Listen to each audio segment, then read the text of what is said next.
My name is Shanice Williams, and I'm 34 years old. On what felt like the worst day of my life, I sat in that ice-cold courtroom, watching my husband Malcolm demand everything: our house, our savings, and full custody of our daughter. The judge was about to rule in his favor when suddenly, a small voice cut through the silence. It was my 10-year-old daughter, Amara.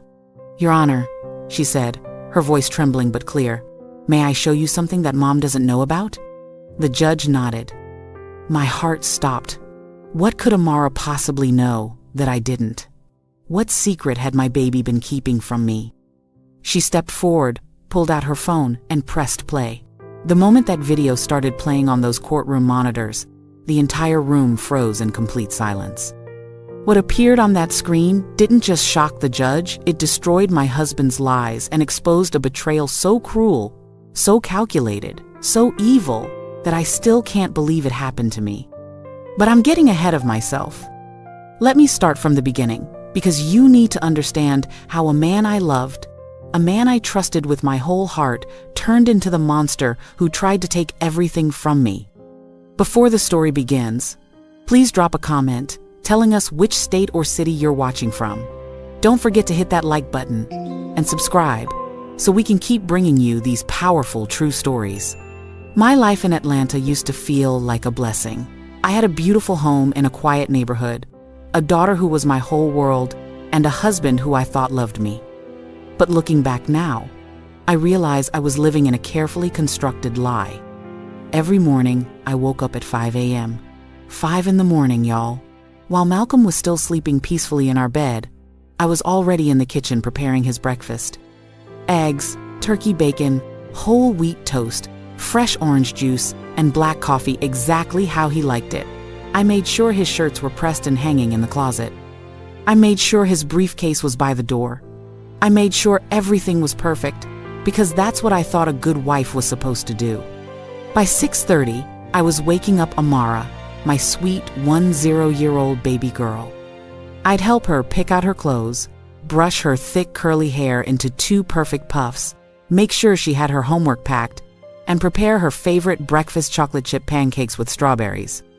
We'd sit together at the kitchen table, and she'd tell me about what she was learning in school, about her friends, about the new book she was reading. Those morning moments with Amara were everything to me. They were pure, they were real. They were the only time I felt truly happy anymore. Malcolm would come down around 7, already dressed in one of those expensive suits he loved so much. He'd sit at the table, scroll through his phone, drink his coffee, and barely say 2 words to me. Maybe a grunt. Maybe the coffee's cold, even when I knew it was hot. Maybe nothing at all. I'd watch him kiss Amara on the forehead, tell her to have a good day at school, and then he'd walk right past me like I was invisible. No kiss, no hug. No, thank you for breakfast, baby. Nothing. He'd just grab his briefcase and leave, and I'd be standing there in that big, empty kitchen feeling like I didn't even exist. But I told myself it was just stress. Malcolm worked hard as a senior project manager at a construction firm. He was tired. He had a lot on his mind. That's what I kept telling myself. That's the lie I kept feeding myself every single day. I quit my job 8 years ago when Amara was born. I had a good career in marketing, y'all. I was making decent money, had my own benefits, had my own independence. But Malcolm convinced me to stay home. He said, "Shanice, our daughter needs her mother. I make enough money for all of us. You don't need to work. Just take care of our home and our baby." And like a fool, I believed him. I gave up everything. My career, my income, my financial independence, I gave it all up because I trusted my husband. For 8 years, I poured everything I had into being the perfect wife and mother. I kept that house spotless. I cooked every meal from scratch. I did all the laundry, all the cleaning, all the grocery shopping. I helped Amara with her homework every night. I volunteered at her school. I organized play dates. I was there for every single moment of my daughter's life. And Malcolm? Malcolm was barely there at all. Over the past year, things got worse. He started coming home later and later. Working late, he'd say. Big project, he'd say. Don't wait up, he'd say. Some nights he wouldn't come home until 10 or 11 o'clock. And when he did, he'd go straight to the guest room without even speaking to me. We used to have family dinners every Sunday. That was our tradition, but even those became painful. Malcolm would sit at the table with his phone in his hand, scrolling through emails or text messages, barely touching the food I'd spent hours preparing. When I'd try to make conversation, he'd give me one-word answers. When Amara would try to tell him about her week, he'd nod without really listening. I felt like I was disappearing, like I was becoming invisible in my own home. But I held on. I kept trying. I kept believing that if I just worked harder, if I just did more, if I just loved him better, things would go back to the way they used to be. I was so blind, so incredibly, painfully blind. There were signs, y'all, red flags everywhere, and I ignored every single one of them. Malcolm started wearing this new cologne, something expensive and musky that I'd never smelled before. When I asked him about it, he said it was a gift from a colleague. I believed him. There were receipts in his pockets for restaurants I'd never been to, for flowers I'd never received, for jewelry I'd never seen. When I asked about them, he'd say they were business expenses or gifts for clients. I believed him. His phone was always face down on the table. He changed his passcode. He started taking calls in the other room. And when I'd walk into a room while he was on the phone, he'd suddenly lower his voice or hang up quickly. Every time I questioned it, he'd accuse me of being paranoid or insecure. And like a fool, I believed him. But my daughter saw everything. My sweet Amara was watching, and she was smarter than both of us ever realized. The day my world collapsed started like any other Tuesday afternoon. I had just picked Amara up from school, and we were sitting at the kitchen table. She was working on her math homework, and I was helping her with fractions when I heard a loud knock at the door. I opened it to find a FedEx delivery man holding a large manila envelope. "Shanice Williams?" he asked. "Yes, that's me," I said, signing for the package. My hands were shaking as I closed the door. I don't know why, but something in my gut told me this wasn't going to be good. The envelope had the logo of a law firm in the corner, Morrison & Associates, attorneys at law. I told Amara to keep working on her homework, and I went into the living room. I sat down on the couch and opened that envelope, and what I saw inside made my entire world crumble. Petition for dissolution of marriage. I read those words over and over again, hoping I was seeing things wrong. But there it was, in black and white. Malcolm was divorcing me. But it wasn't just a divorce, it was a complete annihilation. The document accused me of being a failed wife. It said I had completely failed in the fulfillment of marital duties. It called me emotionally unstable. It called me an unfit mother. It said I was incapable of properly raising our daughter. And then came the demands. And y'all, these demands made me physically sick. Malcolm was demanding full custody of Amara. Not shared custody, not joint custody, full custody. He wanted to take my baby away from me completely. He was demanding the house that I had turned into a home, the house where I had raised our daughter, the house where I had spent 8 years of my life. He was demanding all the marital assets, the savings, the cars, everything. His reasoning? I hadn't contributed financially, so I deserved nothing. 8 years of being a stay-at-home mother, of sacrificing my career, of dedicating my entire life to our family, and according to him, I deserved nothing. I sat on that couch with papers scattered around me, and I couldn't breathe. My chest felt tight. My hands were shaking so badly, I couldn't hold the papers anymore. Tears were streaming down my face, and I couldn't stop them. How could he do this? How could the man I loved, the man I had given everything to, how could he try to destroy me like this? I heard the front door open. Malcolm came home early that day, the first time in months he'd been home before 8 p.m. And suddenly, I understood why. He wanted to see my reaction. He wanted to watch me break. He walked into the living room and saw me on the floor, surrounded by the divorce papers, tears streaming down my face. And you know what he did? He didn't look surprised. He didn't look guilty. He didn't look sad. He looked satisfied. "Honey, what does this mean?" I managed to choke out through my tears. Malcolm took off his shoes slowly, deliberately. He loosened his tie and walked over to where I was sitting. He looked down at me with these cold, dead eyes that I didn't even recognize anymore. "It means exactly what you read, Shanice," he said, his voice flat and emotionless. "I don't want to live with you anymore. You failed. You failed as a wife, and you failed as a mother." Those words hit me like physical blows. Failed as a wife? Failed as a mother? Failed? I screamed at him, my voice cracking with pain and disbelief. "I've taken care of this house. I've raised our daughter. I've given up everything for this family. How have I failed?" Malcolm laughed. Actually laughed, y'all. A cold, cruel laugh that made my blood run cold. "Taken care of the house?" he said with this disgusting smirk on his face. "All you've done is spend my money. Amara needs a better mother, a competent one, not someone who only knows how to cry and complain like you." I tried to stand up, but my legs wouldn't work. "You can't take Amara from me. You can't take everything. This isn't fair. This isn't right." Malcolm crouched down so his face was level with mine, and what he said next, I will never forget as long as I live. "I can, and I will," he said, his voice low and venomous. "My lawyer has everything prepared. All the evidence we need. You won't get a single dollar, Shanice. You'll leave this house with nothing. And get ready for this. Even your own daughter is going to testify in court about how incompetent you are as a mother." I felt like I'd been stabbed in the chest. "What?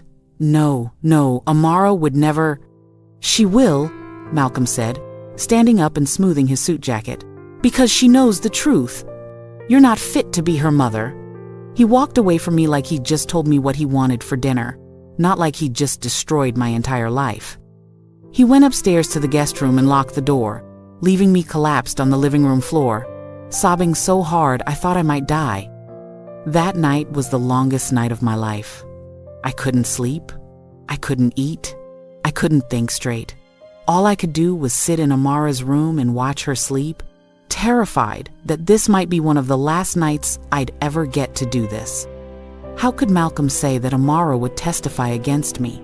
What lies had he been filling her head with?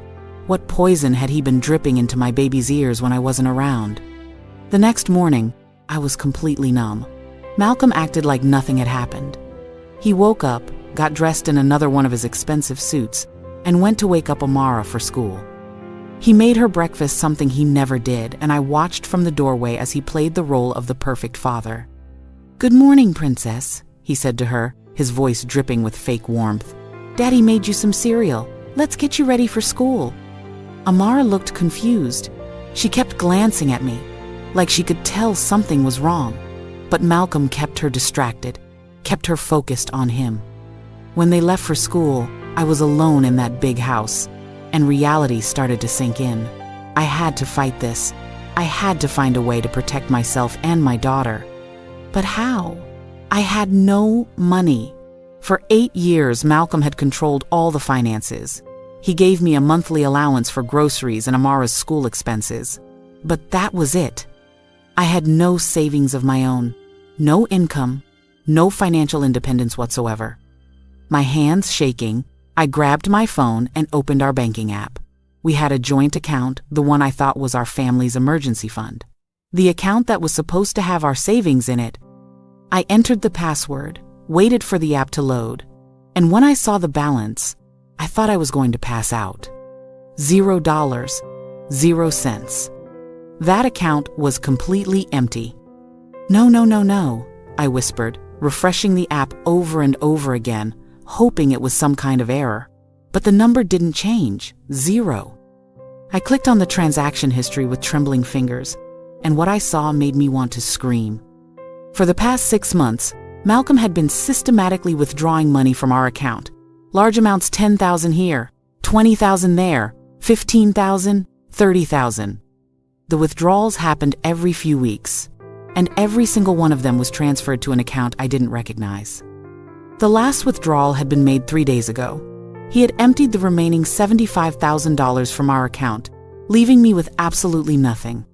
I ran upstairs to our bedroom, my heart pounding. I went to my jewelry box, the one that held my wedding rings, my grandmother's pearl necklace that she'd left me when she died, the diamond earrings Malcolm had given me on our 5th anniversary. I opened the box, and it was empty. Completely empty except for a few cheap costume jewelry pieces. Everything of value was gone. He had stolen everything. He had planned this for months, maybe even longer. He had systematically robbed me of every dollar, every valuable possession, every bit of financial security I had. And then he had the audacity to accuse Emmy of being financially irresponsible in his divorce papers. I collapsed on the bedroom floor and cried until I had no tears left. I felt so stupid, so blind, so completely betrayed. But I couldn't give up. I had to fight for Amara. Even if I had to fight with nothing, I had to try. I called an old friend from my marketing days, Keisha, and told her everything. She was horrified. She immediately gave me the name of a lawyer, attorney Marcus Thompson. She said he was honest, compassionate, and worked with clients who couldn't afford expensive legal fees. The next day, I took a cab to his office. It was in a small building downtown, nothing fancy. But when I met attorney Marcus Thompson, I felt a tiny spark of hope for the first time in days. Marcus was a black man in his late 40s, with kind eyes and a calm presence. He listened to my entire story without interrupting. He took notes. He nodded. And when I was done, he looked at me and said something I'll never forget. "Shanice, your husband isn't just divorcing you. He's trying to destroy you, but we're not going to let him. We're going to fight." I started crying again, but this time they were tears of relief. Someone believed me. Someone was going to help me. Marcus asked to see the divorce papers Malcolm had filed, and I handed them over. He spent about 20 minutes reading through everything, and I watched his expression change from concerned to angry. "This is bad, Shanice," he finally said. "Your husband's lawyer is Derek Whitman. He's known for being ruthless, and they've built a strong case against you, at least on paper." He showed me the evidence they'd compiled. There were photographs, photos of my house looking like a disaster, dirty dishes piled in the sink, toys scattered all over the living room, laundry overflowing from baskets, beds unmade. "These photos were taken when I was sick," I shouted, feeling anger rise up in me for the first time. I had the flu. I was in bed with a fever of 103 for almost a week. Malcolm refused to help with anything. He said he was too busy with work. Of course the house was a mess. I was too sick to move. Marcus nodded sympathetically. "I believe you, Shanice. But in court, these photos will be powerful evidence. They'll use them to paint you as neglectful and lazy." Then he showed me credit card statements, thousands and thousands of dollars in charges for designer handbags, expensive jewelry, luxury spa treatments, fancy dinners at high-end restaurants. "I didn't buy any of this," I said, my voice rising in panic. "I've never bought a designer handbag in my life. I don't even know what half these stores are." "This was an additional card in your name, correct?" Marcus asked. "Yes, but Malcolm had it. He said his main card kept hitting the limit because of business expenses, so he needed to use mine sometimes. I trusted him. I never checked the statements because I thought he was just using it for work stuff or groceries." Marcus rubbed his temples. "Shanice, he set you up. He made all these purchases using your card so he could make it look like you were the one spending recklessly." The realization hit me like a freight train. Every kind gesture, every time Malcolm said, "Don't worry about it, I'll handle the bills," every time he took my credit card saying he'd forgotten his, it was all part of his plan to frame me. But the worst was yet to come. Marcus pulled out a thick document and placed it in front of me. "This is the most damaging piece of evidence they have, Shanice. It's an expert witness report from a child psychologist named Dr. Simone Garrett." I grabbed the report and started reading, and with every sentence I felt sicker and sicker. Dr. Garrett claimed she had conducted covert observations of me and Amara over a 3-month period. She said she'd watched us at the park, at the grocery store, at the mall, at Amara's school. Her findings were devastating. She claimed I was emotionally volatile and unstable. She said I yanked Amara aggressively in public and made her cry. She said I ignored Amara's needs and was more focused on my phone than my child.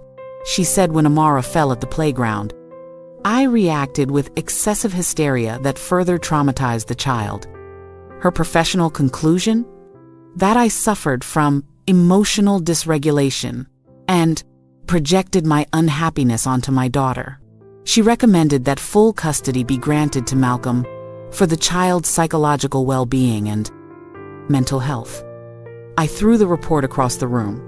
I was so angry. This is complete lies, I screamed. Every single word is a lie. Do you know this woman? This Dr. Simone Garrett? Marcus asked carefully. No, I've never heard of her in my entire life. I've never met her. How could she have been observing me if I've never even seen her?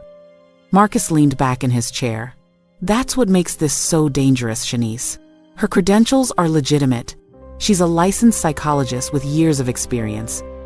On paper, she looks completely credible. And covert observation is a recognized method in child psychology. The court will take her testimony very seriously. I felt defeated all over again. How was I supposed to fight against fake photos, fake credit card charges, and a fake psychologist report? I had nothing. No money, no evidence, no proof of my side of the story. I can't afford you, I finally admitted, my voice barely a whisper. Malcolm took everything. I have maybe $200 in cash hidden in my purse. That's it. Marcus was quiet for a moment. Then he said, let's worry about payment later. Right now, we need to prepare your defense. This lawsuit has already been filed. We have a deadline to respond, and then we're going to trial. We need to move fast. For the first time in days, I felt like maybe, just maybe, I had a fighting chance. But things at home got so much worse. Malcolm didn't move out. He stayed in that house, living in the guest room, and he made my life a living hell. He started bringing home expensive gifts for Amara, a brand new iPad Pro, designer clothes, a collection of American Girl dolls she'd been wanting, toys and gadgets I could never afford to buy her. Every time he gave her something, he'd make a show of it in front of me. See, princess? Daddy takes care of you. Daddy makes sure you have everything you need. Not like some people who can't even provide the basics. He'd say it with this smile on his face, and Amara would be so excited about her new gifts that she wouldn't even notice the cruelty in his words. But I noticed. Oh, I noticed every single dig, every single insult, every single attempt to make me look small and useless in my daughter's eyes. He started undermining me constantly. If I cooked dinner, he'd take one bite and say, "This is kind of bland, isn't it, Amara? Maybe we should just order pizza instead. Daddy will pay for good food." If I tried to help Amara with her homework, he'd swoop in and push me aside. "Let me help you, princess. Mommy's way is too confusing. You'll learn it wrong if she teaches you." If I asked Amara to clean her room, he'd tell her, "Don't worry about it, baby girl. Mommy's just being grumpy. You don't have to listen to her." Every single day, he was systematically destroying my authority as a mother, making Amara doubt me, making her think I was the problem. And I saw it working. My sweet baby girl started looking at me differently, with confusion, with hesitation, with doubt. One night, after Malcolm had taken Amara out for ice cream without telling me, she came into my room at bedtime. I was sitting on my bed, crying quietly, and she climbed up next to me. "Mommy, why are you crying?" she asked, her voice small and worried. I wiped my tears quickly, trying to smile. "I'm okay, baby. Mommy just has a headache." "Daddy says you're sick," Amara said, and my heart stopped. "He says that's why you're sad all the time. He says if I go live with him, you'll be able to rest and get better." The room started spinning. Malcolm had been poisoning her mind, making her think that leaving me would be helping me, that abandoning her mother was an act of kindness. I pulled Amara close and hugged her so tight. Baby girl, listen to me. I'm not sick. I'm just sad because Daddy and I are having problems. But I love you more than anything in this entire world. Do you understand me? I love you so much." Amara hugged me back, but I could feel her uncertainty. The damage was already done. That night, I noticed something strange. After Amara fell asleep, I went to tuck her blanket around her, and I saw the corner of her old phone sticking out from under her pillow. It was the phone she'd had before Malcolm bought her the new iPad, an old iPhone with a cracked screen that barely worked anymore. Why was she keeping it under her pillow? Why not use the new iPad Malcolm bought her? I didn't understand it then, but I should have. My baby girl was smarter than all of us. One afternoon, about a week before our court hearing, something happened that showed me just how far Malcolm had sunk into evil. I was in the kitchen making Amara's after-school snack when I heard Malcolm's car pull into the driveway. But it was only 2 o'clock. School didn't get out until 3:30. I looked out the window and saw Malcolm get out of the car with Amara. They were both laughing, and Amara was holding a huge stuffed unicorn. I ran outside, my heart racing. What's going on? Where was Amara? Why isn't she at school? Malcolm smirked at me. I picked her up early. Took her to Six Flags. She had a great time, didn't you, Princess? Amara nodded happily, clutching her unicorn. Daddy won this for me. We went on all the rides. You didn't tell me you were picking her up? I shouted, feeling panic and anger rising in my chest. You can't just take her out of school without telling me. I'm her mother. And I'm her father, Malcolm shot back coldly. I don't need your permission to spend time with my own daughter. That's when I smelled it. That perfume. That same sweet, expensive perfume I'd been smelling on Malcolm's shirts for months. But this time it was stronger, more obvious, like whoever wore it had been sitting very close to him recently. Who were you with? I demanded, my voice shaking. Malcolm walked right past me, leading Amara into the house. But he stopped at the door and turned back with this evil smile on his face. Did you finally figure it out, Shanice? He said quietly so Amara couldn't hear. Did you really think I'd spend the rest of my life with someone as boring and pathetic as you? She's everything. You're not successful, intelligent, beautiful, and she actually knows how to please a man. I couldn't breathe. There's someone else. There's another woman. Of course there is, Malcolm said with a laugh. And soon she's going to be Amara's new mother. Someone competent, someone worthy. He walked into the house, leaving me standing in the driveway, feeling like my heart had been ripped out of my chest. Everything made sense now. The late nights, the cologne, the perfume, the phone calls he'd take in private. There was another woman, and Malcolm was planning to replace me with her. Not just as his wife, but as Amara's mother. The court-ordered mediation was a complete disaster. It was supposed to be a chance for both sides to negotiate and maybe reach a settlement without going to trial. But Malcolm had no intention of negotiating anything. We sat in a small conference room, me and attorney Marcus on one side, Malcolm and his lawyer, Derek Whitman, on the other side, with a court mediator trying to keep the peace. Marcus started calmly. My client is willing to be reasonable. She's not asking for much.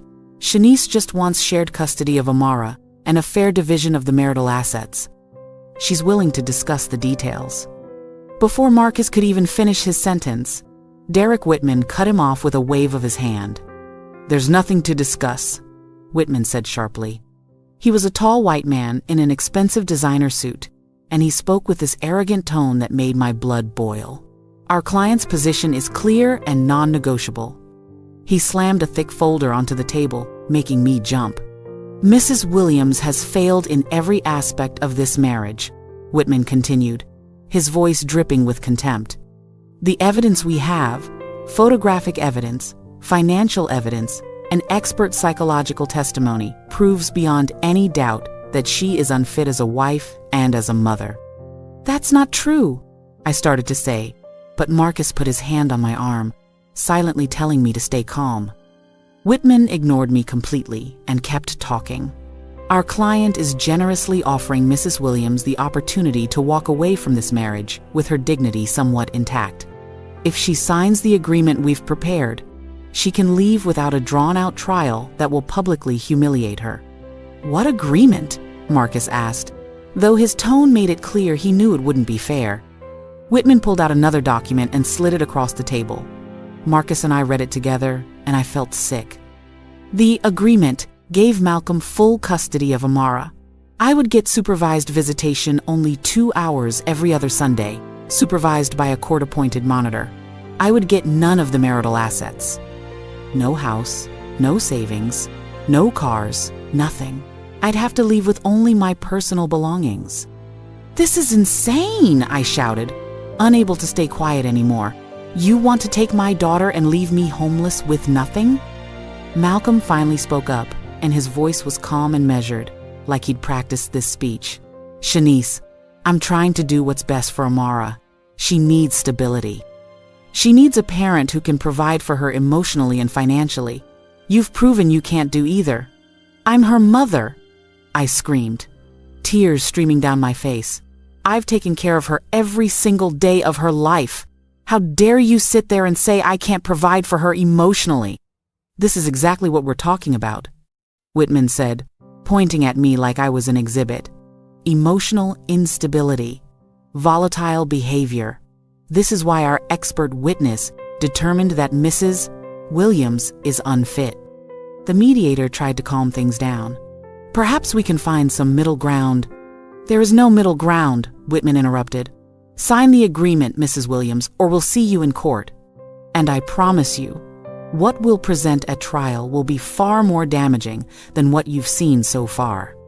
Malcolm stood up, straightening his jacket. He looked at me with these cold, dead eyes and said, "Last chance, Shanice. Take the deal or lose everything in court." Then they left, just walked out of the mediation like they owned the world.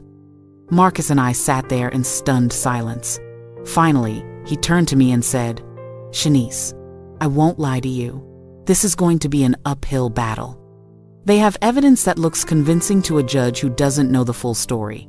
But I believe you, and we're going to fight this with everything we have." "What if we lose?" I whispered, my voice breaking. "What if they take Amara from me?" "We're not going to lose," Marcus said firmly. "We're going to show that judge the truth." But I wasn't so sure. How do you fight against lies that look like truth? The first day of trial was one of the worst days of my life. The courtroom was this big, intimidating space with high ceilings and dark wood everywhere.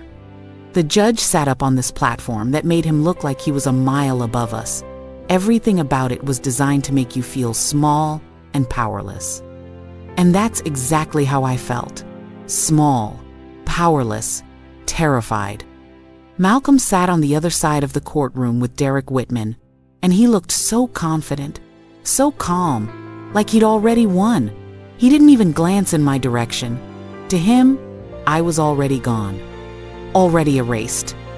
Attorney Whitman started his opening statement, and I had to sit there and listen while he destroyed my character in front of a room full of strangers. "Your Honor," Whitman began, his voice booming through the courtroom, "this is a simple case about a father trying to protect his daughter from a mother who has failed in every measurable way." He pulled up the photographs on a large screen for everyone to see.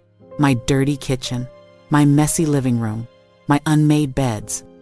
While Mr. Williams worked 60-hour weeks to provide for his family, Whitman continued, his wife couldn't even maintain basic household cleanliness.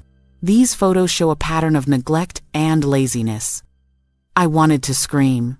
Those photos were taken when I was sick, when I could barely get out of bed, but I had to sit there silently while he lied to the judge.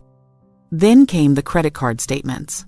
Whitman projected them onto the screen, highlighting the expensive purchases, handbags, jewelry, spa treatments, fancy restaurants. Mrs. Williams spent over $50,000 in 1 year on luxury items for herself, Whitman said, his voice full of false concern. While her husband was working to support their daughter's education and their family's future, she was squandering their savings on designer handbags and spa days. Lies. All lies.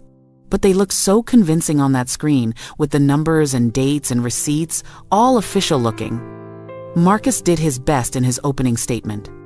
He told my side of the story, how I'd given up my career to raise our daughter, how I'd dedicated 8 years to being a full-time mother, how the photos were taken out of context, how Malcolm had controlled all the finances and used my credit card for his own purchases. But I could tell from the judge's face that Marcus's words weren't landing the same way. Whitman had physical evidence, photos, and financial documents. Marcus had my story. And in a courtroom, evidence beats stories every time. Then came the moment I'd been dreading most. Attorney Whitman stood up and announced, "Your Honor, the plaintiff calls his expert witness, Dr. Simone Garrett." The courtroom doors opened, and a woman walked in. And y'all, when I saw her, my whole body went cold. She was beautiful, elegant. She wore a professional cream-colored blazer and a pencil skirt. Her hair was pulled back in a perfect bun. She walked with confidence, heels clicking on the marble floor. She looked every bit like a successful, credible professional. But as she walked past me to get to the witness stand, I smelled it. That perfume, that same expensive, sweet perfume I'd been smelling on Malcolm's shirts for months. My hands started shaking. My heart was pounding so hard I thought everyone in the courtroom could hear it. This was her. This was Malcolm's mistress, the other woman. And she was pretending to be an objective child psychologist who had studied me and my daughter. I grabbed Marcus's arm and whispered urgently, "That's her. That's the woman Malcolm's been seeing. I can smell her perfume. It's the same one I've been smelling on him." Marcus looked alarmed. "Are you sure?" "I'm positive," I hissed. "That's his mistress, and she's about to lie under oath about me and my daughter." Marcus scribbled notes quickly, but I could see the worry in his eyes. Proving she was Malcolm's mistress wouldn't be easy. And even if we could, we had no way to prove her professional observations were false. Dr. Simone Garrett took the oath, swearing to tell the truth, the whole truth, and nothing but the truth. And then she sat down and proceeded to tell nothing but lies. Attorney Whitman began questioning her, and her voice was calm, professional, and utterly convincing. "Dr. Garrett, can you explain your qualifications?" "Certainly," she said smoothly. "I have a PhD in child psychology from Emory University. I've been a licensed psychologist for 12 years, specializing in child development and family dynamics. I've published numerous papers in peer-reviewed journals and have served as an expert witness in family court cases for the past 5 years." Everything she said was probably true, which made the lies that were coming even more dangerous. "And, Dr. Garrett, did you conduct observations of Mrs. Shanice Williams and her daughter Amara?" "Yes, I did," she said, opening a professional-looking binder. "I conducted covert observations over a 3-month period from August through October of this year. I observed their interactions in various natural settings, parks, grocery stores, shopping malls, and school pickup locations." "And what did you observe?" Dr. Garrett flipped through her notes like she was presenting scientific data, and then she started lying. Lying about me, lying about my relationship with my daughter. "My observations revealed a concerning pattern of behavior from Mrs. Williams," she said in that calm, professional voice. "On August 15th, I observed Mrs. Williams and Amara at Target. When Amara attempted to show her mother a toy, Mrs. Williams yanked the child's arm aggressively and spoke to her in a harsh, elevated tone. Amara began crying in distress, and rather than comforting her, Mrs. Williams appeared annoyed and dragged the child through the store. My mouth fell open. That never happened. That never happened the way she described it. What really happened was Amara almost ran into the parking lot without looking, and I grabbed her arm to pull her back because a car was coming. I wasn't being aggressive. I was saving her from getting hit by a car. And I did comfort her afterward. I hugged her and explained why she had to hold my hand in parking lots. But that's not what this woman told the court. She twisted a moment of me protecting my daughter into a moment of me abusing her. Dr. Garrett continued, and every word was like a knife in my heart. "On September 3rd, I observed them at Piedmont Park. Mrs. Williams sat on a bench absorbed in her cell phone while Amara played alone on the playground equipment. For approximately 20 minutes, Mrs. Williams did not look up from her phone once, leaving the child completely unsupervised. Another lie! I was texting my friend Keisha about whether they had ground turkey on sale at Kroger, because Malcolm had demanded I make his favorite meal that night, and I was trying to stay within the grocery budget he'd given me. I was checking my phone for 2 minutes, not 20, and I was watching Amara the entire time. During this observation, Dr. Garrett went on, Amara fell from the swing. Mrs. Williams' reaction was excessive and hysterical. Rather than calmly assessing whether the child was injured, Mrs. Williams ran to her screaming, which escalated Amara's fear and distress. This type of emotional dysregulation in the parent can be more traumatizing to a child than the actual fall itself. I was shaking with rage and grief. I ran to my daughter because she fell, and I was scared she was hurt. What mother wouldn't run to her child? What mother wouldn't be worried?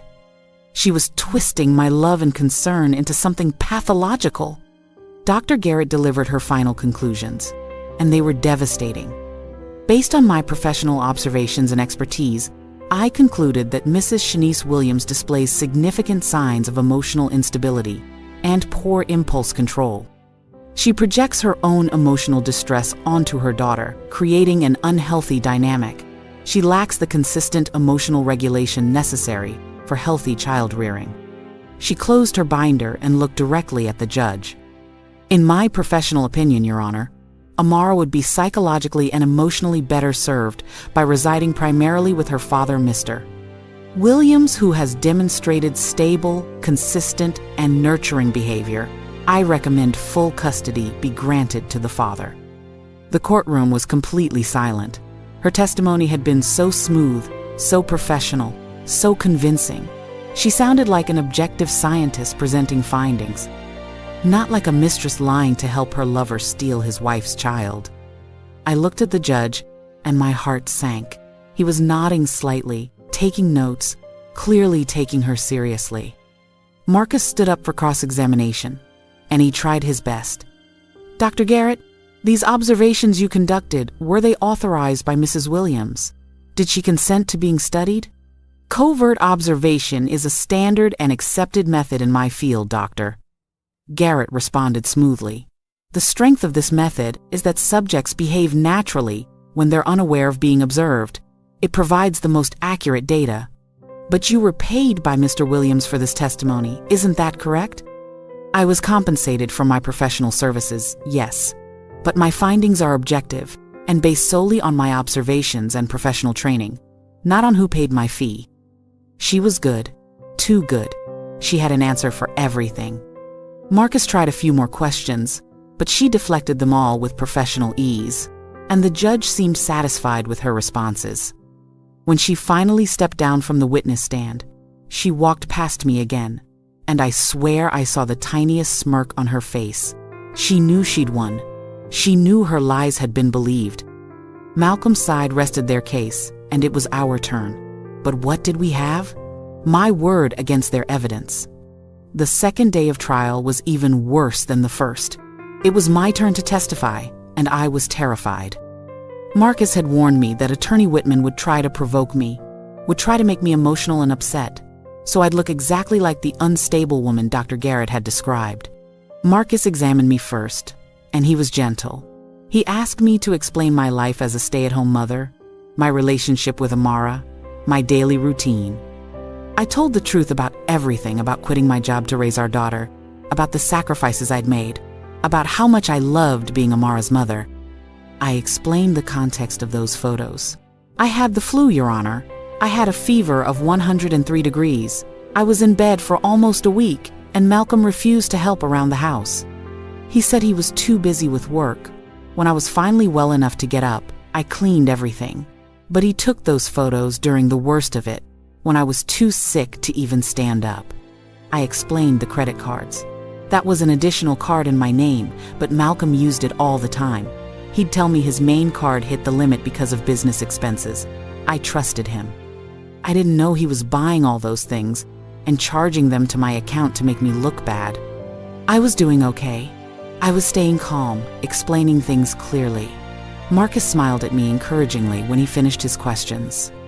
And then, Derek Whitman stood up for cross-examination, and I knew I was about to be destroyed.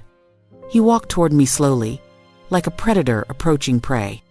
"Mrs. Williams," he began, his voice deceptively gentle, "you're asking this court to believe that your husband, a successful professional with no history of deceptive behavior, suddenly decided to set you up with fake photos and fake credit card charges. Is that correct?" "It's not fake," I said, my voice shaking. "It's real. He just took the photos at the worst possible time and used my card without telling me what he was buying." "How convenient," Whitman said with a cold smile. "So nothing is your fault? The mess in your house? Your husband's fault for taking pictures at a bad time? The $50,000 in luxury purchases? Your husband's fault for using your card. You take absolutely no responsibility for anything." "That's not fair," I said, feeling my emotions starting to rise. "I'm not saying I'm perfect. I'm just saying he manipulated everything to make me look bad." "Do you have any proof of this manipulation? Any evidence at all?" I opened my mouth, but no words came out. I had no proof, just my word. "No," I finally whispered. "I don't have proof. I just know what happened." "You just know," Whitman repeated mockingly. "Well, Mrs. Williams, this court deals in evidence, not feelings." He walked back to his table and picked up a large photograph. My stomach dropped. I knew what was coming. "Your Honor, I'd like to introduce Defense Exhibit D12. He held up the photo for everyone to see. It was me, in my bedroom. Hair wild and messy, face red and swollen from crying, mouth open mid-scream. I looked absolutely insane in that photo. "Mrs. Williams, can you explain this photograph?" Whitman asked, his voice full of false concern. Tears immediately started falling down my face. I remembered that night so clearly. It was 3 weeks before Malcolm filed for divorce. He had come home late, smelling like that perfume, and when I confronted him, he'd turned it all around on me. He told me I was paranoid. He told me I was crazy. He told me I was a terrible wife and an even worse mother. He'd said Amara would be better off without me. And I had broken down. I had cried and screamed and begged him to stop saying those horrible things. And while I was at my lowest, most vulnerable moment, he had taken out his phone and snapped that picture. "Mrs. Williams?" Whitman pressed. "We're waiting for an explanation." "That night," I said through my tears, my voice breaking, "Malcolm told me I was worthless. He told me I didn't deserve to be Amara's mother. He kept saying horrible, cruel things to me until I couldn't take it anymore. And when I finally broke down crying, he took that picture." "So you admit it?" Whitman pounced immediately. "You admit you were screaming hysterically, exactly as Dr. Garrett described in her professional assessment. You admit you have emotional outbursts." "He provoked me," I shouted, my voice getting louder. "He emotionally abused me for months. He said terrible things to me. He set me up."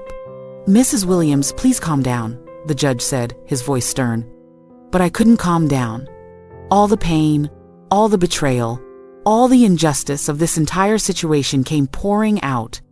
"Don't you see what he did?" I screamed, standing up from the witness chair. "He planned this whole thing. He's been with another woman. That psychologist is his mistress. She's lying to help him take my daughter. He stole my money. He set me up. He's trying to destroy me."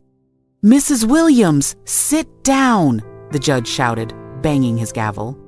I collapsed back into the chair, sobbing uncontrollably. My whole body was shaking. I couldn't breathe. I looked up through my tears and saw Malcolm on the other side of the courtroom.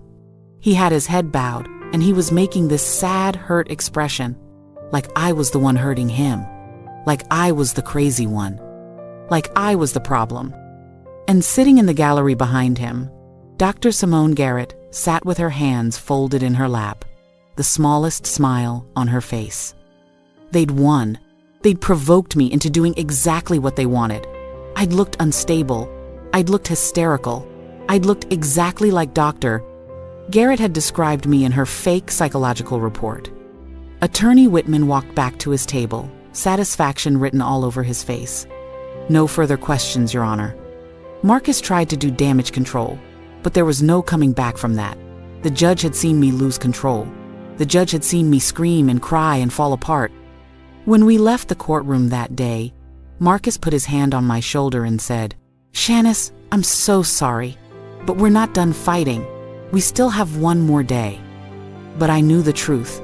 We'd already lost. That night, I couldn't sleep. I lay in bed, staring at the ceiling, knowing that tomorrow, the judge was going to rule against me. Tomorrow, I was going to lose Amara. Tomorrow, my world was going to end. Around midnight, I couldn't take it anymore. I got up and went to Amara's room. I needed to see her, to hold her, to memorize everything about her, because I didn't know how many more nights I'd be able to do this. I opened her door quietly. She was asleep, her chest rising and falling peacefully. She looked so beautiful, so innocent.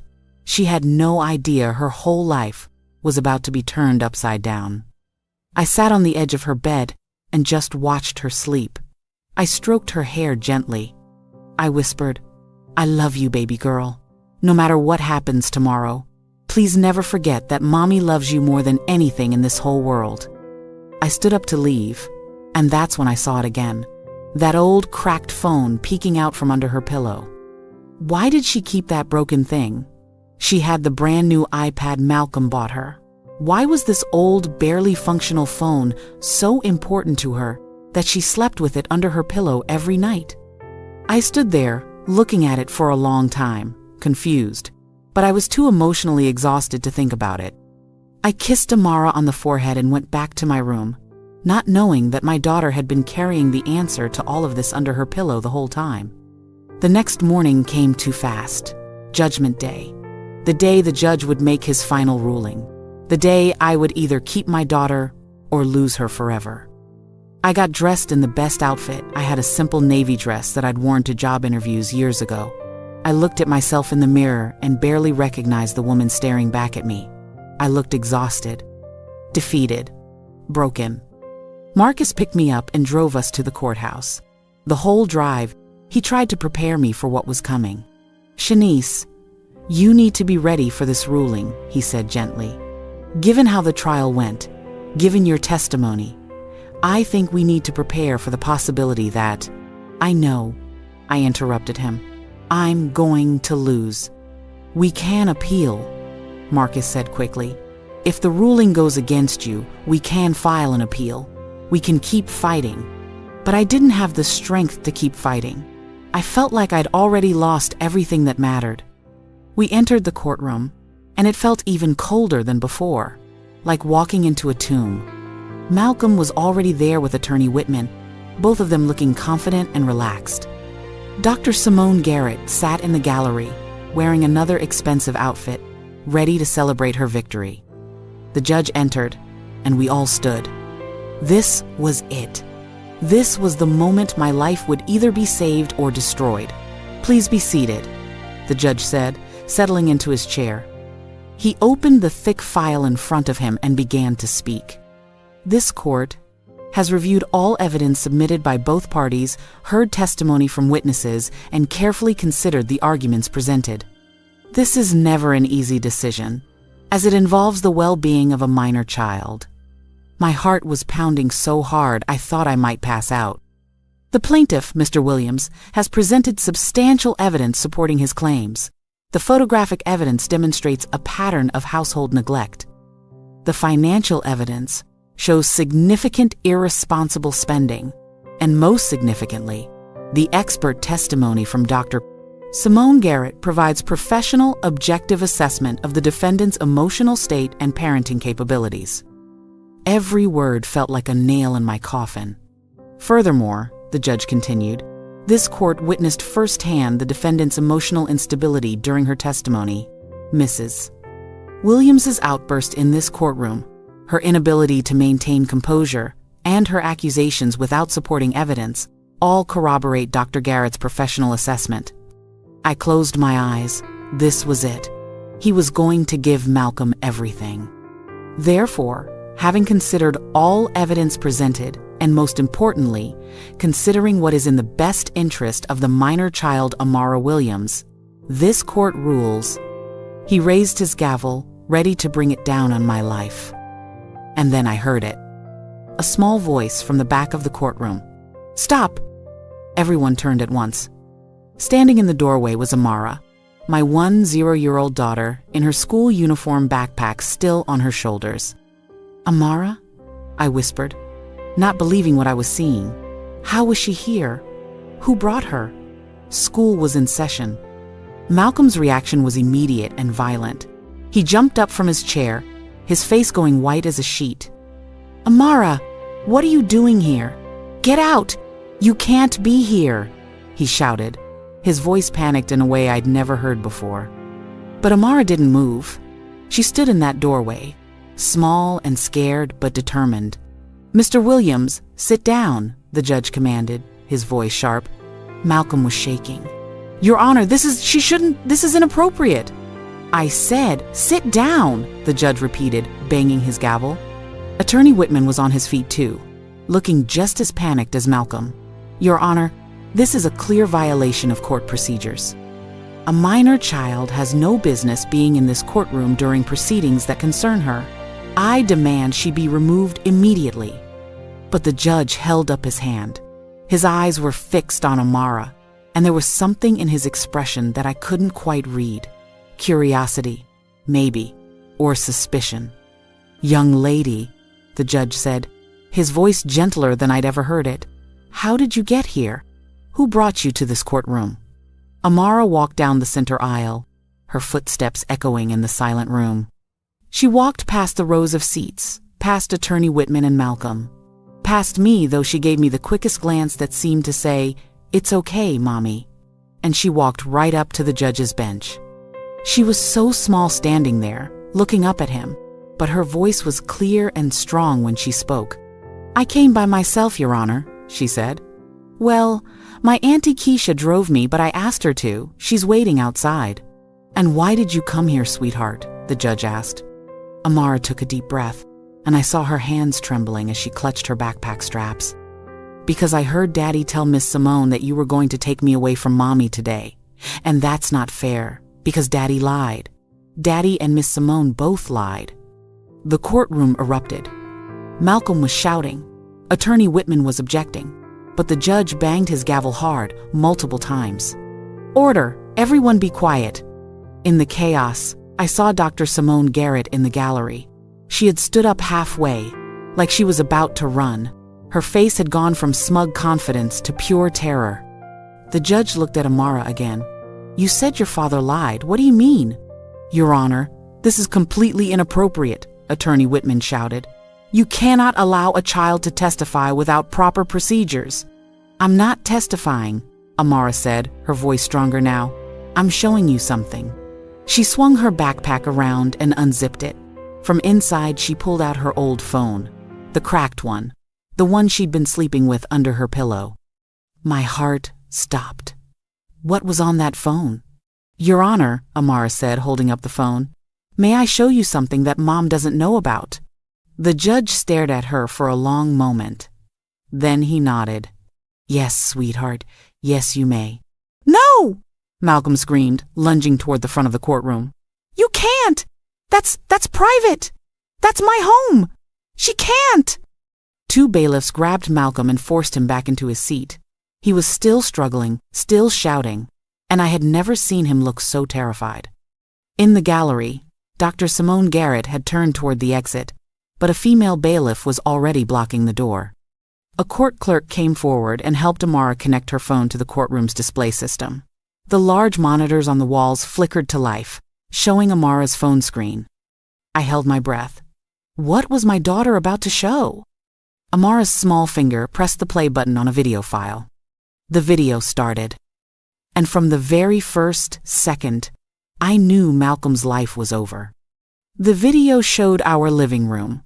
The camera angle was low and shaky, like it had been recorded from behind something. Behind the large potted plant in the corner, I realized Amara's favorite hiding spot when she played hide and seek.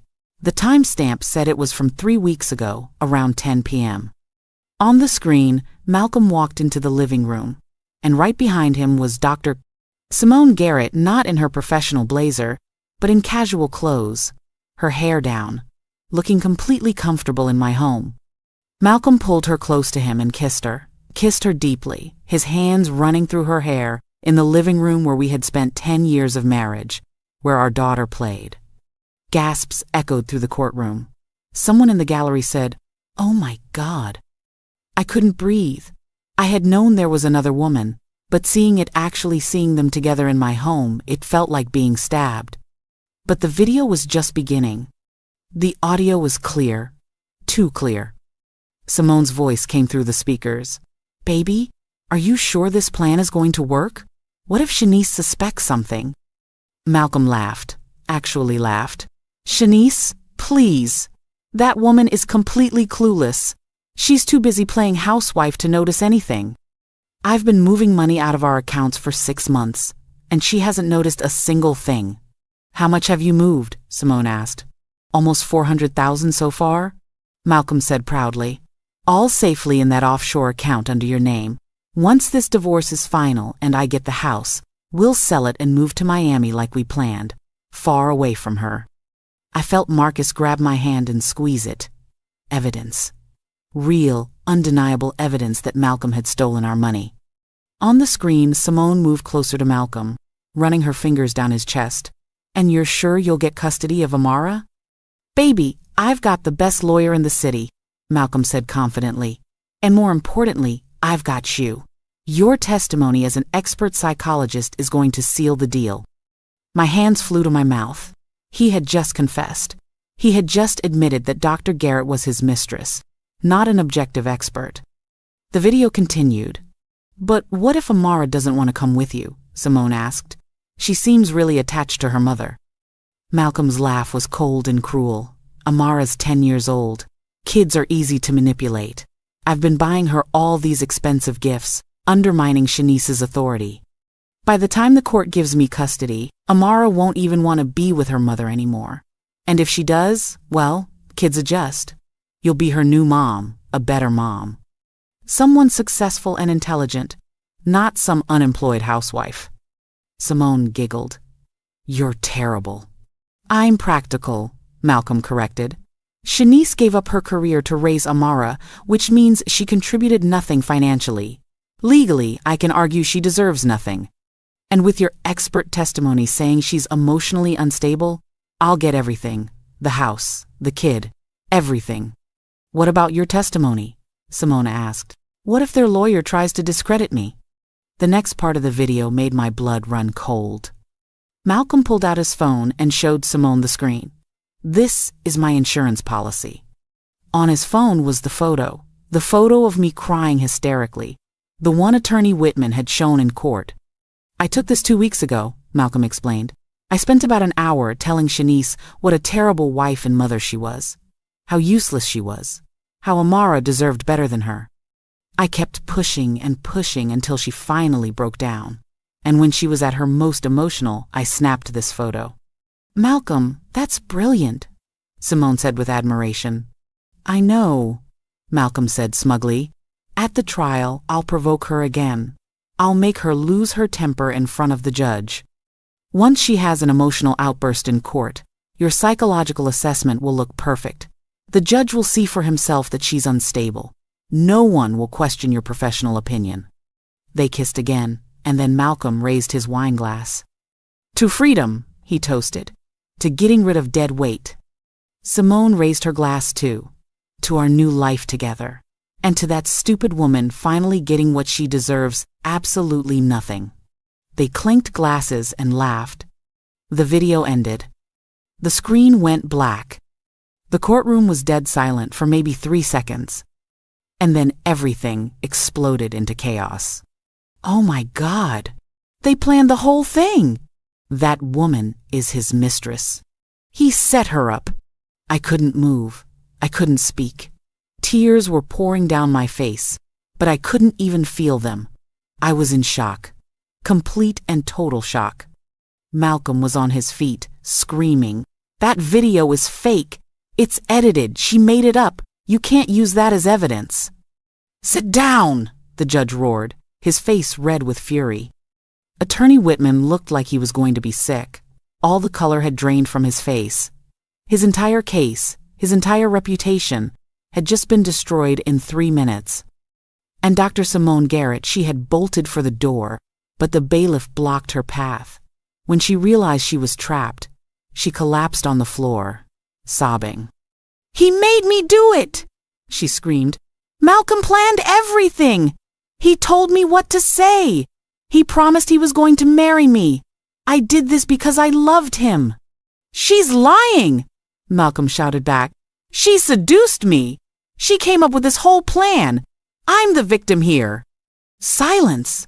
The judge stood up from his bench, and I had never seen someone look so angry. "Both of you, be quiet this instant." He turned to the bailiffs. "Officers, I want both Mr. Williams and Dr. Garrett detained immediately. Do not let either of them leave this courtroom." The bailiffs moved quickly. Malcolm tried to resist, but they grabbed his arms and forced them behind his back, snapping handcuffs on his wrists. "You can't do this!" Malcolm screamed, all his composure completely gone. "I have rights! I demand you release me!" Dr. Simone Garrett was handcuffed too, still sobbing, mascara running down her face. All her professional polish had completely disappeared. She looked exactly like what she was, a mistress who had gotten caught. The judge turned his attention to Attorney Whitman, who looked like he wanted to disappear. "Mr. Whitman," the judge said, his voice ice cold, "did you know about any of this? Did you know that your expert witness was your client's mistress?" "No, Your Honor," Whitman said quickly, his voice shaking. "I swear I had no knowledge of any relationship between them. Mr. Williams assured me, Doctor. Garrett was an objective professional. I would never present false testimony knowingly." "That may save you from criminal charges," the judge said. "But I will be reporting this to the State Bar Association. Your conduct in this case, even if you didn't know about the conspiracy, was aggressive and unethical. You deliberately provoked the defendant in court. You attempted to manipulate these proceedings. You will face consequences." Whitman sat down heavily, his career essentially over. And then the judge looked at Amara, who was still standing there, holding her phone, looking small and scared but brave. "Young lady," the judge said, his voice gentle again, "that was a very important video you just showed this court. Can you tell me when you recorded it?" 3 weeks ago, Amara said in her small voice. "I couldn't sleep, and I heard Daddy's car come home. I wanted to show him a drawing I made, so I went downstairs. But when I got there, I saw him with Miss Simone. I knew I wasn't supposed to see them, so I hid behind the plant, and I remembered what Mommy always taught me." "What did your mommy teach you?" the judge asked. Amara looked at me for the first time since the video played, and my heart broke at the love I saw in her eyes. "Mommy always told me that if someone's doing something bad, you need proof, so I used my old phone to record them. I kept it secret, because Daddy told Miss Simone that Mommy was too stupid to figure things out. I thought it was supposed to be a secret." "Why did you decide to show it today?" the judge asked. Tears started falling down Amara's face. "Because yesterday at school, Daddy picked me up early. He told me that today the judge was going to make me go live with him, and I wouldn't see Mommy much anymore. He said it was for the best because Mommy was sick and couldn't take care of me right." Amara's voice broke. "But Mommy's not sick. Mommy's the best mom in the whole world. She takes care of me every day. She helps me with homework. She makes my favorite pancakes. She reads to me at night. Daddy barely talks to me except when he's buying me things." She looked at the judge with tears streaming down her face. "I heard Daddy and Miss Simone say bad things about Mommy. They said she was stupid. They said she didn't deserve me. But it's not true. And I couldn't let them take me away from my Mommy when they were the ones lying." The judge had to stop and wipe his own eyes. Everyone in the courtroom was crying. Even the bailiffs looked emotional. The judge turned to me, and when he spoke, his voice was full of compassion. "Mrs. Williams, this court owes you an apology. You were telling the truth this entire time, and these proceedings nearly resulted in a grave injustice. I am deeply sorry." I couldn't speak. I just sobbed into my hands. The judge picked up his gavel, and when he spoke again, his voice rang out with authority. "This court finds that the plaintiff's petition for dissolution of marriage was based entirely on fraud, perjury, and manufactured evidence. The petition is hereby dismissed in its entirety." Bang went the gavel. "Furthermore, based on the evidence presented here today, I am making the following orders. 1. Mrs. Shanice Williams is granted full and sole custody of the minor child Amara Williams, effective immediately." I gasped, my hands flying to my mouth. Bang. 2. Mr. Malcolm Williams' request for divorce is denied. However, Mrs. Williams is hereby granted leave to file her own petition for divorce on grounds of adultery, fraud, and financial malfeasance. I will personally ensure that case is expedited. Bang. 3. All marital assets are frozen as of this moment. A full forensic investigation will be conducted to locate all funds transferred by Mr. Williams. Every penny stolen from Mrs.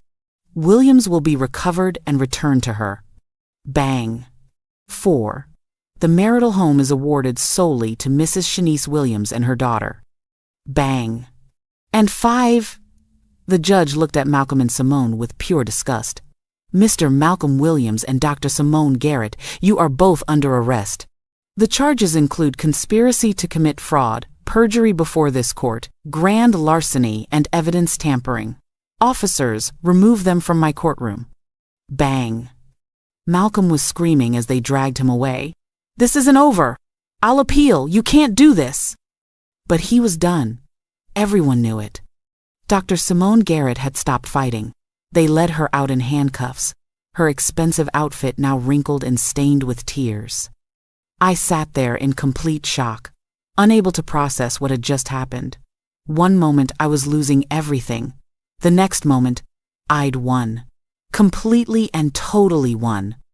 Marcus was hugging me, laughing and crying at the same time. "Shanice, you did it! Your daughter saved you!" But I wasn't looking at Marcus. I was looking at Amara, who was being helped down from the front of the courtroom by the kind clerk. She ran to me, and I dropped to my knees and caught her in my arms. I held my baby girl so tight, sobbing into her hair. "Thank you," I whispered over and over. "Thank you, baby. Thank you for saving us." "I love you, Mommy," Amara said, crying too. "I couldn't let them take you away from me." "I love you too, baby girl. So much. More than you'll ever know." We stood there in that courtroom, holding each other, crying tears of relief and joy, while all around us people clapped and cheered. Justice had finally been served. 6 months later, my life looks completely different. Malcolm was sentenced to 10 years in prison for fraud, theft, and perjury. Dr. Simone Garrett got 7 years, and her psychology license was permanently revoked. Attorney Whitman was disbarred and is facing criminal charges for his role in the conspiracy. The forensic investigation found every penny Malcolm had stolen. All $400,000 was returned to me, plus interest. I sold that big house. I couldn't live there anymore. Not after everything that happened there, and Amara and I moved to a cozy townhouse in Decatur. It's smaller, but it's ours. It's peaceful. It's full of love. I started my own event planning business, and it's actually doing really well. Turns out all those years of planning birthday parties and school fundraisers gave me skills I didn't even know I had. I'm making my own money now. I'm independent. I'm strong. But the best part? Watching Amara thrive. She's happy. She's confident. She knows without a doubt that her mother loves her and will always protect her, just like she protected me. We have a routine now. Every Saturday afternoon, we go to Piedmont Park, the same park where Dr. Garrett claimed I neglected my daughter. We sit on our favorite bench, share ice cream, and just talk. Really talk. About school, about her friends, about her dreams, about anything and everything. It was on one of those Saturday afternoons, about a month ago, that I finally asked her the question I'd been holding on to. "Baby girl," I said, licking my strawberry ice cream cone. "Can I ask you something?" "Sure, Mommy," Amara said, chocolate ice cream smeared on her chin. "Why did you record that video? I mean, I know you saw Daddy with Miss Simone, but what made you think to record them?" Amara was quiet for a moment, swinging her legs back and forth on the bench. Then, she looked up at me with those beautiful, wise eyes. "I didn't like Miss Simone from the first time I saw her," she said. "When was that? Remember when we went to the mall to buy school supplies? And that nice lady helped us find the right notebooks?" I remembered. A woman had helped us in Office Depot, chatting with us about back-to-school shopping. She'd been friendly and professional. "That was Miss Simone?" Amara said. "She pretended like she was just being nice. She even talked to you about how hard it is to find good deals on school supplies. She acted like she was your friend." My blood ran cold. Simone had been studying us even then, observing us for her fake psychological report, all while pretending to be a helpful stranger. "But after you went to the bathroom," Amara continued, "she looked at Daddy, and I didn't know why Daddy was there at first. I thought it was a coincidence. But she looked at him and rolled her eyes and said, 'Your wife takes forever. How do you stand her?' And Daddy just laughed." "Oh, baby," I whispered, my heart breaking for what my daughter had witnessed. "And then at the park," Amara said, "Miss Simone was there too. She sat on a different bench and pretended to read a book, but I saw her watching us. And when I fell off the swing and you ran to help me, I saw her writing stuff down in a little notebook. I thought it was weird." My clever, observant little girl had noticed everything. "So when you saw them together that night in our house?" "I knew something bad was happening," Amara said simply. "Daddy was kissing someone who wasn't you. That's wrong. And I remembered what you always told me." "What's that?" "You always said that if someone's doing something wrong, you can't just say it. You have to prove it. Remember when that boy at school said I pushed him, but I didn't? You told me next time I should try to get a teacher to see what really happened, or have a friend who saw the truth. You said proof is important." I had told her that. It was such a simple lesson, just trying to teach her about standing up for herself and having evidence when people lied. I never imagined she'd use that lesson to save both of us. "So I recorded them with my old phone," Amara continued. "I kept it under my pillow because I didn't want Daddy to find it. He might have deleted it." "That was very smart, baby." "But I didn't know if I should show you," Amara admitted, her voice getting smaller. "Daddy told Miss Simone that you were too stupid to understand." "I didn't think you were stupid, Mommy. I never thought that. But I was scared that if I showed you, you'd be really sad. And you were already crying a lot." My heart shattered into pieces. My baby girl had been carrying this heavy secret, trying to protect me from more pain, while also knowing she had the evidence that could save us. "Why didn't you tell me even when the court stuff started?" I asked gently. Amara's eyes filled with tears. "I thought maybe the judge would see that Daddy was lying. I thought maybe grown-ups would figure it out. I didn't want to make you more sad by showing you Daddy kissing someone else." "Oh, sweetheart." I pulled her close. "But then," Amara's voice broke, "Daddy picked me up from school that day. He took me to get ice cream, and he told me that the next day, the judge was going to make me go live with him. He said I wouldn't see you very much anymore. He said it was better that way because you were sick and couldn't take care of me right." Tears were streaming down both our faces now. "And I heard him on the phone with Miss Simone that night," Amara continued. "He said, 'Tomorrow it's done. I'm finally free of her, and we can start our real life. We'll move to Miami and leave this all behind.' And Mommy, I didn't want to move to Miami. I didn't want to leave you. I didn't want Miss Simone to be my new mom." "You're never going to have a new mom," I said fiercely, holding her face in my hands. "I'm your mom. I'll always be your mom. Forever and ever." "I know that now," Amara said. "But I was so scared. So the next morning, I took my old phone to school in my backpack. And during lunch, I called Auntie Keisha and told her everything. She came and checked me out of school and drove me to the courthouse." "Auntie Keisha knew?" I made her promise not to tell you, Amara said. I wanted to do it myself. I wanted to show the judge the truth. You were so brave, baby girl. So incredibly brave. I was scared, Mommy, Amara admitted. When I walked into that courtroom and everyone looked at me, I almost ran away. And when Daddy started yelling at me, I wanted to cry. But then I thought about you. I thought about how Daddy and Miss Simone said mean things about you, and how they were trying to take you away from me. And I got mad instead of scared. You saved me, I whispered. You saved both of us. You saved me too, Mommy, Amara said, hugging me tight.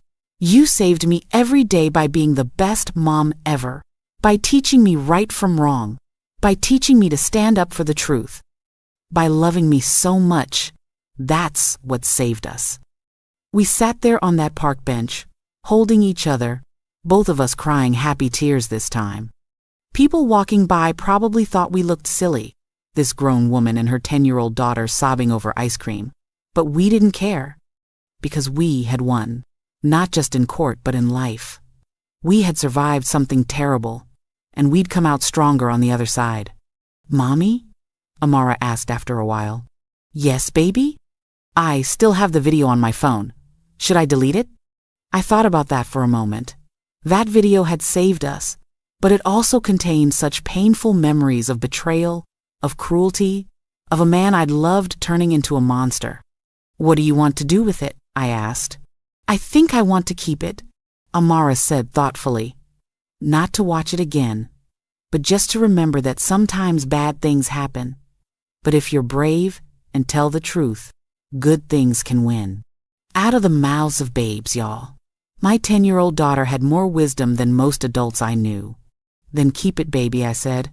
Keep it as a reminder that you're a hero, that you saved your mama, that you're brave and strong and smart.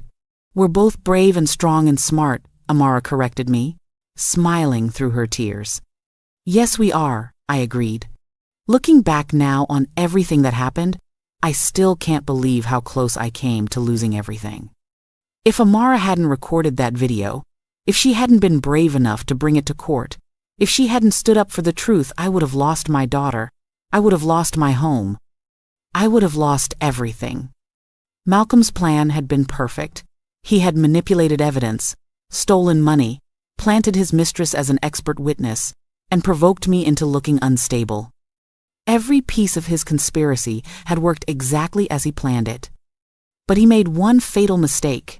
He underestimated his daughter. He thought Amara was just a child who could be bought with gifts and manipulated with lies. He thought she wouldn't notice what he was doing. He thought she wouldn't care enough to stop him. He was wrong. So completely, totally wrong. Amara saw everything. She understood more than any of us realized.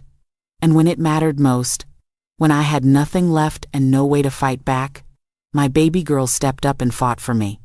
People always ask me, Shanice, how did you survive all that? How did you get through it? And my answer is always the same. I didn't survive it alone. My daughter saved me. Some people say, I should hate Malcolm for what he did to me. And yeah, there are days when I'm angry about the betrayal, about the cruelty, about the way he tried to destroy me. But mostly, I feel sorry for him. He had a beautiful family. He had a wife who loved him and dedicated her life to supporting him. He had a daughter who was smart, kind, and amazing. He had a good life. And he threw it all away. For what? For money? For a mistress? For some fantasy life in Miami? Now he sits in prison with 10 years to think about what he lost. And when he gets out, his daughter will be 20 years old. He'll have missed her entire childhood, her teenage years, her graduation, her first boyfriend, her first heartbreak, her college acceptance letters, all the moments that matter.